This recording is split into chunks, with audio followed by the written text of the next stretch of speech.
afresh on me. Spirit of the living God, fall afresh on me. Mold me, melt me, fill me, and use me. Spirit of the living God, fall afresh on me. Spirit of the living God. Spirit of the living God, fall afresh on me. Spirit of the living God, fall afresh on me. Mold me and melt me, fill me and use me. Spirit of the living God, fall afresh on me. Spirit of the living God, fall afresh on us. Bless us and enable us. Anoint us to proclaim the good news of your kingdom. Pamanuia mai le nei tae au, le nei mafutanga, ai mai se Faaomaamuaina, o le nei au wala sota inga. Ina ia vi ia lo suafa. Faamanuina oe, mawhaafitia oe, ilo alofa tu noa malawanga lelei. Wafuai, ona toi maua le nei amanoa mātou te mafutai. Whaafetai, tere lava tama. So ina I mātou le toto le tamai māmoe, whaamole angang pa ia le nei tae au. Ina mai lau agelu tau lau api i le mea nei. A whaia le nei polka lava ma le nei mafutanga. Ina iai oi me umai le vi inga o Yesu ke riso la mātou wali ima la mātou whaola. O ia ala tu ila mātou titana. Amen. Ia, ia le atua le nei tae au. Tai ua tātou toi au lia mai foi manuia. I le nei tae au i nei Sydney. Ia, e ui o au aoa le langi ma to uluwanga. Ia, whaaftai le atua i lana pule whaasoifua i lo to soifua mo le tātou ola. Ia, nā o lo ua tau a fiafi nisi tua le rangi. Ia, o isi la ua lewa na amata na ngā lulue mai la vai le tae au. Ia, o lea ua whaapena au whaasolo tiu te whai mo le nei asu. Ta lofa tuai le fionga ia tangaloa David Fruin mai Samoa. E ui lavo alo lockdown ta tautungu. Ia lea lava me whaina mafuta mai mafsotai mai. Manuia lea li lausunga ma le au aunanga. Al tatou le tioke usiano le lau fau o tala lei. Ia va pea fo fitalinga ia tau finga. Fui maono mai le ai matang o fie I marupa. Ia o lo mafuta ma le nei tae au. Ia whaaftai lava le mafuta mai para manuia fe au mga aluenga le nei aso. Praise the Lord. Thank you, Lord, for your blessings on me. Pese lea fia langi ina, mausuina. Ia whaaftai ai fo I le tua ona lana tau singa. Ia I te rato, ia I tato uma. Amen.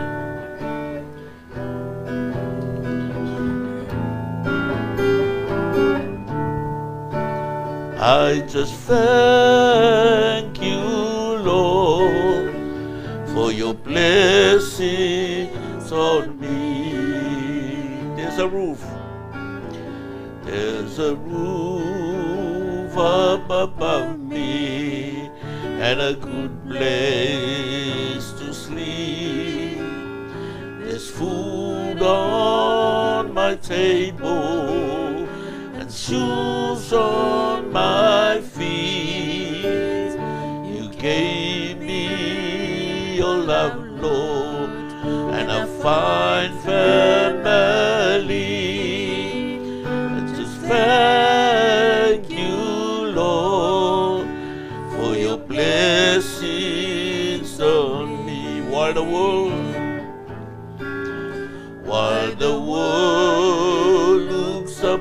me as I struggle alone.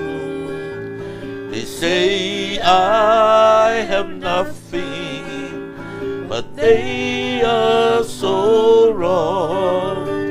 In my heart I'm rejoicing, how I wish they could see. Thank you, Lord, for your blessings on me.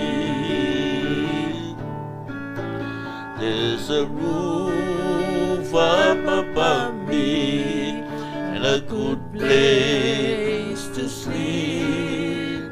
There's food on my table and shoes on my feet.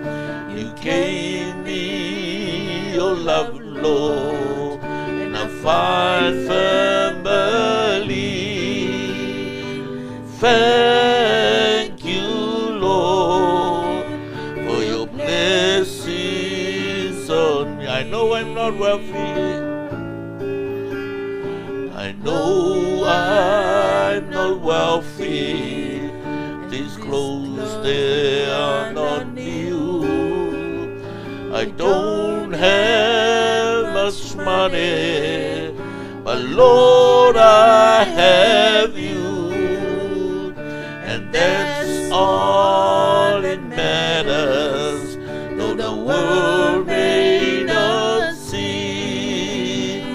Thank you, Lord, for your blessings on this roof. There's a roof up above me and a good place to sleep. There's food on my table and shoes on my feet. You gave me your love, Lord, and a fine family.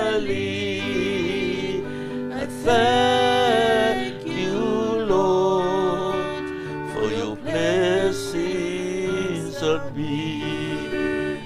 I thank you, Lord, for your blessings on me. Glory, hallelujah.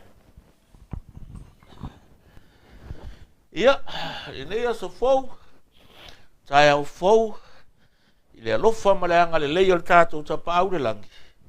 I le nganga lea. I le whapela na o nei tai au keimi uma.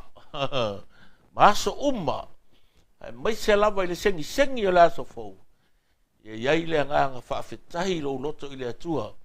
Wapo le ale kele o waila au a fo mai.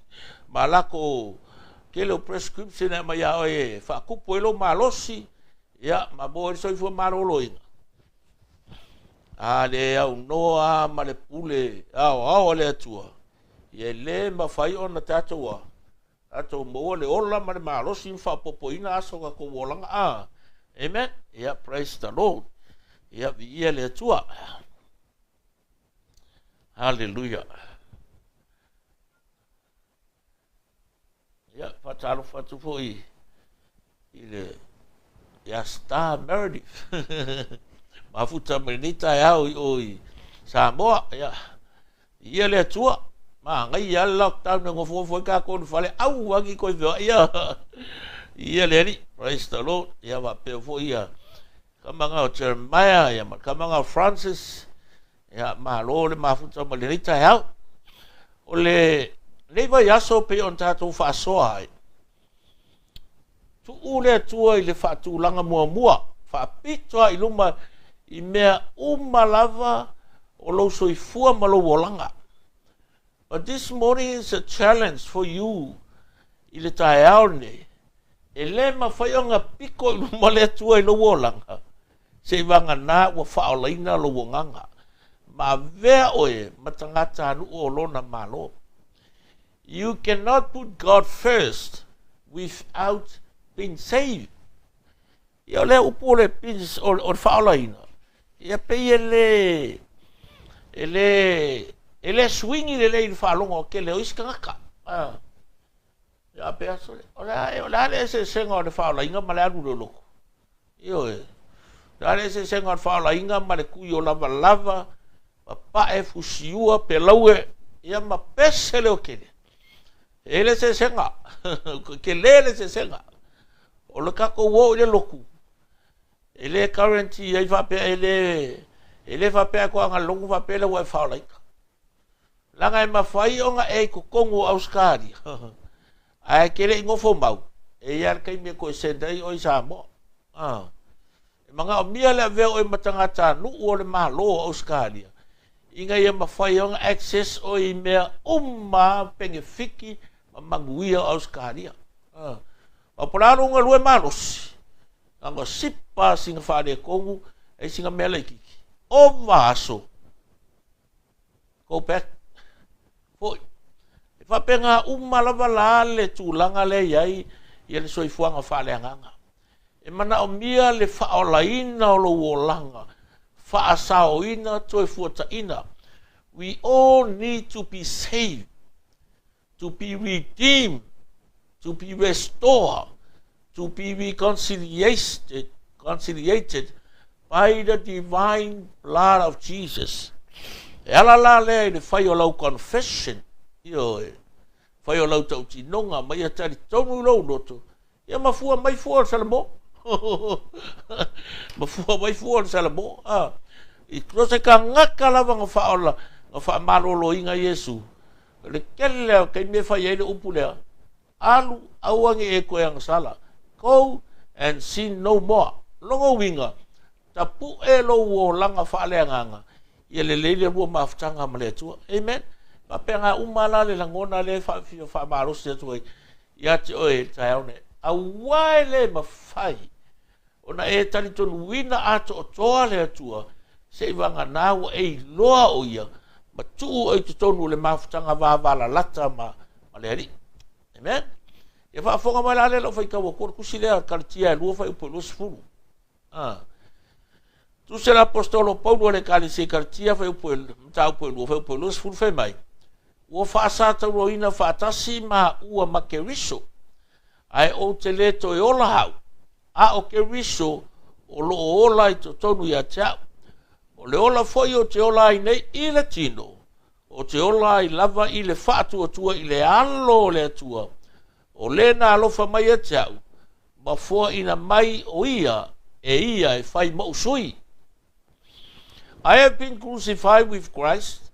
It is no longer I who live, but Christ who lives in me. And the life I now live in the flesh, I live by faith in the Son of God, who loved me and gave himself for me. It's very simple, straight. Le kala la apostolo fai le kale sia kartia. Vai akure ka ele apostolo ya karkia. Karakia. Eu ko fa fonga le mai la kala la fa ku ya ki o ko. Amen. O a o fa sa ka lo ina fa kasi ma o mekeriso. A o ya Yesu lungo le sa tau. Pe mele ma fa fa o Paulo. O a ulela. O a ulela. Ai sea. Lang a fua e Paulo lo na ola. Ma ku ka kau anga I lungo le sa ka. Ai a fua le apostolo I le soifuanga o keriso. Ele ka kau. Ele ti se vinga Yesu le fasa kolu. Nanga le anga sala. Ele se mea le anga faya Yesu. Ala le menga mafua inga rio. He offered himself to be crucified in order for you and for me to have life. Ayai rola le ola ya te oe mai tātou mai ake wiso. O ngā maua le ka kou le mele o le karikong winga o le atua I mea uma. Ma ku u Faamuamua I so se mega ko ke faya. Ai sea. Awaya ngai mai ai manguia ele uma. Manguia ele uma ele faikikia e whavavau manguia o le atua I lo soifua malo wola pe afa ye piko a Yesu ke mi uma I luma. O le ale kele o kaua mamisa o whaamai o mala o le natua e o mai le o langa ma le o langi e piko o le atua I luma I lo langa. Ele uma le file mu. ele uma le sa loko, ele uma le fia, ele uma le oli. E mafai o nga malepe le fale, e mafai o nga le hangar ka avale, e mafai o nga show le ia le financing isi kaimi, pato le protection ale tua i lo wola malo maros, ele uma, e ke fia alava, ai ei fo i au wala e sa ngia ele tua, e whaafeiloa i ailo manga onga, o au wala ke le iloa, o au wala ke le mafau-fauinga, o au wala ele i o i ai sau fuafuanga whapea, a pea oe ai longa o i le au wala le au mai ai le maguia, e mau ai se kupe, e mau ai se fale, e mau ai se kaavale, e mau ai se ngaruanga, mea when Christ is in the first of your list every morning, prioritize le tua, ia piko i luma i mea lava i lo wolanga, pa elfe merkala la apostol. It's no longer I that liveth, but Christ who lives in me. E pea ngo fai kua ngafi. Ie ole fina ngalo o Yesu, ia ola, ia vea o ia maola i kongu ia ki oe. Aisa, langa upung fai mai. I am the way, the truth, and the life.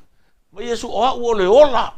E manga mia lai oe hau i ko kongo lo oranga. Inga ia e ola. Ele ngaka mo oe, o lau ko o lua, o lau whangau, o lau ainga. Mo so se mea keru iai. E manga o mia au skalia Yesu inga i ola ai. E manga o mia e Samoa. Ia Yesu inga i ola ai. E le ngau le kusi o upu e whaavai le tua. Aile o ngofu ko kongu. Aile o iei ko kongu. Wai mawhaianga e kusiang i upu se kele e winga i le tua. But the most important thing, ole iei ko kongu o lo loko le mea kaua. E le wha pela o kuspaia. E mawhainga milionga kuspaia i ko kongu o lo fale. E le whaikaua. E ke le ilo le sua malie o le fina ngalo o le tua le kong. Ma le ola le i ko kongu.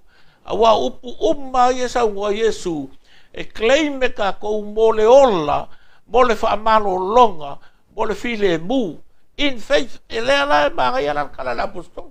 Mai whalongo la whaafonga la kala la apostol. Mai o le ola foi, o te ola ai nei le tino, peila o kaimi ngai a kako. O te ola ai lava ile whaatua. Whaatua. I live by faith in the Son of God. Whakua le atua. Au ke whakua le pale mia ma le mingiska ma whaipule. Langa o ka ngaka ola me pe uma whai o kako.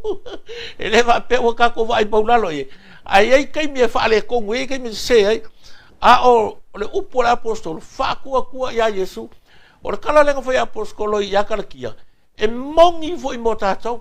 Io e. E ma whai fo i o nga kau nguu ma apply a kako le kai mea ngai. 2,000 years ago. Sa whai el kala le ala apostolo le kale se kartia. E o mai le kaimingi. Lea lava e ao ngā le upu lea mo o e mau. Ai whaia fo la kako whaia kau ki ngonga leang whai mai kala le apostolo. I have been crucified. Ua whaasa tauro ina. Olea, ele iei pauro runga i o. Ai o manga onga o le kingo. The lust of the flesh and the lust of the eyes. Ua kingo le apostolo. Ua crucified. Ua crucified. E ma whai o ngā kako ngau i le ari.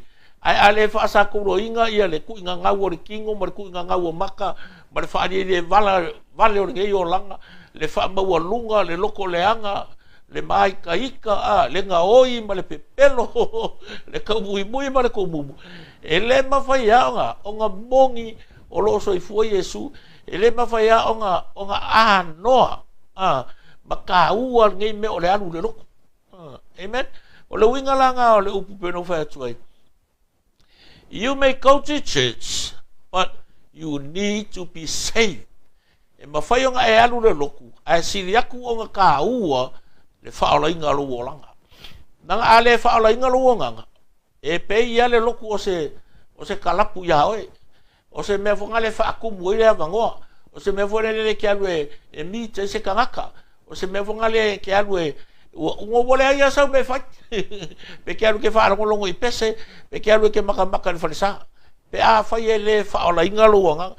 a whaolainga la loa nganga, wa le upu leo le redeem, le re, it's a prefix, meaning go back, deem, to buy, o le winga pe aku wakas, to buy back, ko e whaakau mai, o ka kou lea nga whai e sule le whainga lea, o longa toto, na toi whaakau mai ei ka kou mō ia i ko kongu o longa malo, aisea, langa o le se a tamu ma ewa, o le se a koa nga o le lalolangi o ka ngaka ia e ola i soifuanga ngei, ma ka ngaka ia ua aku, ma ka ngaka ia a leho mai, e manga o mia la e ka kou, ka ngaka soifua o le lalolangi, pe o se Ukraine, po se Lucia, po se Perkagia, po se Amerika, se Samoa, se Kongo, se Fiki, se Solomonga, po se Papua, o fea lava le mea ke iai, e ka kou ke manga o mia lava, le mea leo le redemption, whaalakanga,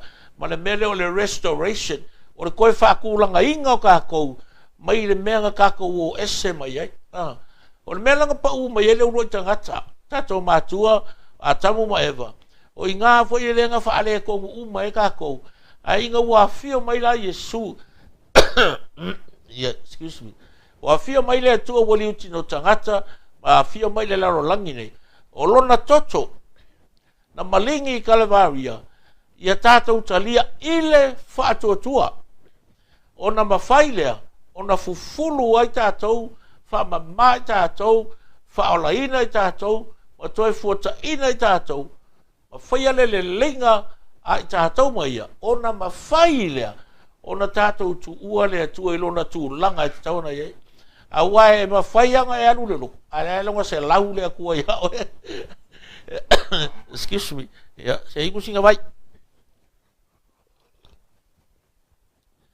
E mawhaianga e pese, mawhaianga e la e ngi lava maa ngai e kia lua le loko, a wane whesiri nga, o lea le kuulanga o lea tua, ia, ai whapea mai ngile, ia le ari sau whi au ari ngā me, e pūle aska fungere langa le lao longa sa, ai ke manga kua foi la, o le kalar kuspa ia,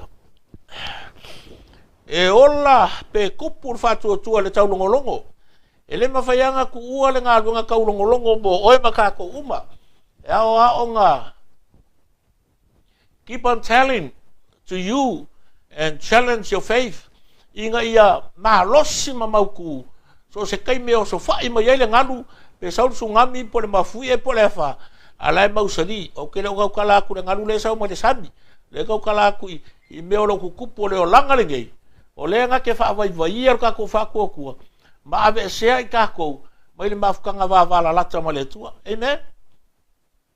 Fa mai le kala le apostolo le kale se kol ngiko, le lua kol nito mta upo e lima, as furfiku la e se furfai mai, o le nei, a fai o ia ke viso setas, o le tangata fau o ia, ua mawai mea tuai, whauta, o whafau ina mea uma, o mea uma foi mai le atua ia, o uma ona whaalelea e ia o i tātou ia te ia, talu Yesu ke viso, o tu ina mai foi ia te mātou, le ngā luenga o le lenga, o le nei, sa ia ke viso le atua, o whaalelea e ia le lalolangi ia te ia, o le tā ua alatou o ngasala ia te ilatou, o ia tu ina mai foi ia te mātou le upu o le lenga, o le nei, o sa vali i mātou o ke viso, peise iwa ai o i mai le atua ia te utou e i mātou, mātou te ole atu, o sui i mātou ke viso, i au tou le lei ma le atua, i a tātou le lei ma le atua, kākou le lei ma le akua, o le ale aka mamai o kangaka, le kele o kupe, e le malosi ai se malo ma mauku ai, e malosi inga ua, wa le lei ma le akua, wa le lei ma le akua, o wale kala le perfeta o sea e fafa i pueongo, people are destroying, nations are destroying, community are destroyed, the church is destroyed, community destroyed. Why? Because of lack of knowledge. Even family destroyed because of lack of knowledge. E whamalepe inga a inga o whalapupokonga o le kalesia o malo mai kua inga pe a le se poto mai le atua. Pe a ele malamalama i le upu o le atua. O e vai mai le mea. E le malepe inga warengi kupe. ele malepe ngi mafui e mangi lolonga e malepe inga wolei se poko mai le atua le poko mai le atua ngai fa mai ele kala fata oto without vision people perished ale se ko fa mau mai le atua ko fa mau le e mai le upu le atua manga yala kala apostolo e fai o ko le ko kala ngi ka mo kako a fai o ya ke viso setas a fai oi lava le kangaka ele foi mai ngai o le palangi po le sa mo po le konga le ai if anyone is in Christ o fenga ke yai o le ala menga e fai o fenga ke ngofo ai yai lo loko i leli foi mai la kala le fa pertan he is a new creature ya fa como va penga longo winga o oe o le foanga fou ele ko ia se foanga faia ale kai mianga malele ile ile amakanga kuro akama e vai kongor fa koanga o foanga nga ale ala fa mai kala apostolo o le foanga fou this is a new creation o le foanga fou le ngei inga ua when someone accepts Jesus Christ as the Lord and Savior, his personal Lord, wa avea ma li i ko kongo longa o langa, fai lau testimonial, wa fai lau confession, if anyone is in Christ, he is a new creature. So olar fai upu. Wa mavae me kuai. Ele ai se kanga ko le langi ngi ele so kai mi kuai. We all have passed. E yo ka ku wolang kuai, ka ku wolanga fa mawuru lunga, palalau vale. Nga oi kala pepelo. Ya o kele yo me ya si me ala e fa ya maka malanga langa ma iskai. Ai ka ngoe claim le mana o le toto Yesu. Ki kinga ila lo mea fa mai la fa umanga the old things passed away, behold new things have come yo o mai le o la fou mangaku fou le vaai fou le faalongo fou o pese fou ma le fianga fou le oli ma le filemu i le nei tae au e le mawhainga mua le atua se wangana ua Faaolataga lo olanga ai mana o mua le atua manuia lo ainga manuia lo soifua ma mea le ke whaia e ka kau o ngā Faaolataga lo soifua ma lo olanga amen ia whamaria mai le atua e lo loto le nei tae au ia anga le fwoi le ri au matiuti o whengai maoe pe fwoi se o ainga ia manuia fwoi le nei weekend amen tātou talo aftai tele lau tama tai anga paia i lau so mai ai mātou ia o mātou whalongolongo fwoi le tu musu mai oe o mātou loto ina ia tu mau lo mātou whatu tua ia te oe ma ia pito pe oe i luma i mea ma le mātou samalinga ina ua whanau fwowina o mātou olanga ia pamanuia la uso no mātou mafuta le tai au pamanuia ia o ngā lulue ma pe fwoi whanau ia onga ia foi au na stofio le tala le lei mo ora la to malosi wale upu forfola e to sia ai la ulafu mamoe ia fa mo ia foi au na missionary ta fa ai ta fa fio le rolangi ono le mau e mo mori wale tala le lei lo malo ia missionary uso sawaina ono lo suafa pa to talo ele file polo fa mo ia in ministry my kale sia ke usano umalava i tono Lucia ma Ukraine anga le leila o fio ye ele file mu yo lato loto sa ia foi ni no foanga no foi naitina ma fa nau o sa ili solo se meno no foi ono nei fitau inga ia anga le leifa mo le la o fio ya ilato ia talo foi le mo Europa Atua ia ye la pui ngai lunga ya ilato umalava mai se o ta io malo ia fa pe foi le nei atu ia Australia anga le mai ona te tai ilo na ti nae ilo na lau ele ilo na tamau ainga mai se o tangata umalo no foia le nei atu nuu ma le nei ele ia fa pe foi New Zealand i Samoa Amerika i Kanata i China mai tu e fio le rolangi ma tu te talo yanga le lei mai lo fio o e o mapu ti nga no fa no anga malanga le maliu male oti fa mai se lo nga fa mole ia i lato o e foi fa ta to lia i o te malawa mai se o fa le ba ese o no to nga o le tino nei fa mole ia i lau fa malo longa ia i lato o matu talo ia fa i wina le nei aso le fia male manuia fo i le vi inga ia te o lo matu tua mai se foi nisi wo ia i malo longa o le nei po ia fa pena na ia i le leo nga mana lo nga po ia i lato uma ia la fa ia fo i le tai au mo i le alofa malanga le leo lo fio ia lo matu talo lea io matu fa le tonu le au unanga fa mangalo i matu i le toto pa ia o Yesu Kristo o ia la tu le matu talo amen amen. Yeah, praise the Lord. Tai mafuta mai tatu ainga le tai ao. Yeah, apena foi na mon pea le anga faftai i lau tu tapu inga, ya mai seo. Fe au matiu te lo fe ngai pea mi tatou. Ya.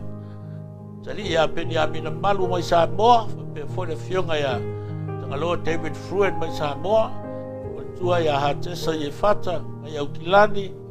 Fon tua mo i wa tipo ta fe mali i mai o kilani ya mai fon tua ya tau i loto ni wia ele mai o kilani ya si o to fine a matafu fa ma tua i pro sel mai o kilani ma lo la fa ta si mai ani ma lo ma fu mai dai foi la auto talo mo la tapo inga e wolf talinga ya ali o Kevin un folau mai sa mo ya ma lo ni lo sai fe nga ye foi male lockdown le vai taimi ya mai se wolf talinga ya ta finga mo no mai marupa ya bale sunga ya tikiwi tau langi ya pat futua ya solo mai Samoa ya sika ia pe puinga e maluti ali soifua se foi ya pasta korio mai au kilani ya mo se uso ya star meredith futua male fa nau na Samoa se foi futua ya sipa timu mai de ai au lele yo perf yo i Western Australia ia whaftai le mafuta mai e ui a ngai kwa pōngi sā le ngai ku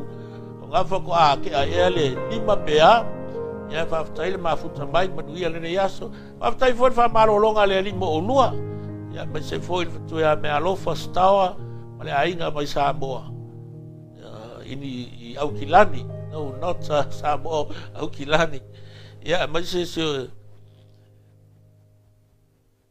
ya il factua ya niwia ya mai se ya tina mose sua ya le o tatu mafuta lita e wala fionga ya sanga George F ya ia le tua